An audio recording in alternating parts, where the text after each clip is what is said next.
Hello viewers, আমি তনয় এবং আপনারা দেখছেন হাসেল অফ রেসলিং। তো ভিউয়ার্স, আজকের ভিডিওর প্রথম আপডেটটি হলো এজে লিকে নিয়ে। তো গত ফ্রাইডে নাইট স্ম্যাকডাউনে এজে লি রিটার্ন হয়েছে। এখন যে আপডেটটি এসেছে তা হলো আগামীকালকের মানডে নাইট রতেও এজে লি আসতে চলেছে এবং কালকে রতেই নাকি CM Punk and AJ Lee versus Seth Rollins and Becky লিঞ্চের মিক্সড ট্যাগ টিম ম্যাচটি রেসলপ্যালুজার জন্য কনফার্ম করা হবে। তো ভিউয়ার্স, পরবর্তী আপডেটটি হচ্ছে এজে লিকে নিয়েই।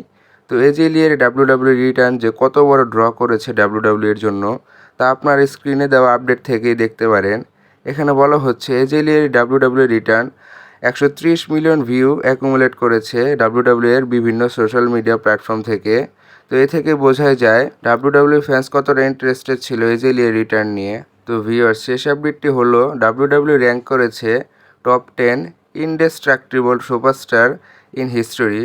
ইনডেস্ট্রাক্টেবল বলতে যে অবিনশ্বর বা যাকে সহজে বধ করা যায় না এমন টাইপের কিছু বোঝানো হয়েছে। তো আপনার স্ক্রিনে দেখতে পাচ্ছেন এই লিস্টের নাম্বার 1-এ রয়েছে দি আন্ডারটেকার, নাম্বার 2-তে রয়েছে ব্রক লেসনার, নাম্বার 3-তে রয়েছে গোল্ডবার্গ, নাম্বার 4-এ রয়েছে দ্য ফিন্ড ব্রে ওয়াইথ, নাম্বার 5-এ কেন, নাম্বার 6-এ হাল্ক হোগান, নাম্বার 7, 8 ও 9-এ যথাক্রমে আল্টিমেট ওয়ারিয়র, জেকব ফাটু ও ম্যানকাইন্ডকে রাখা হয়েছে এবং সর্বশেষ নাম্বার 10-এ সোলো সিকোয়াকে রাখা হয়েছে।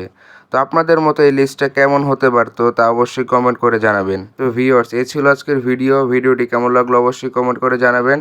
ভিডিওতে একটি লাইক দিয়ে দিবেন এবং রেসলিং রিলেটেড আরও অনেক নিউজ আপডেট এবং রিউমার্স পেতে চ্যানেলটি সাবস্ক্রাইব করে পাশেই থাকবেন। ধন্যবাদ।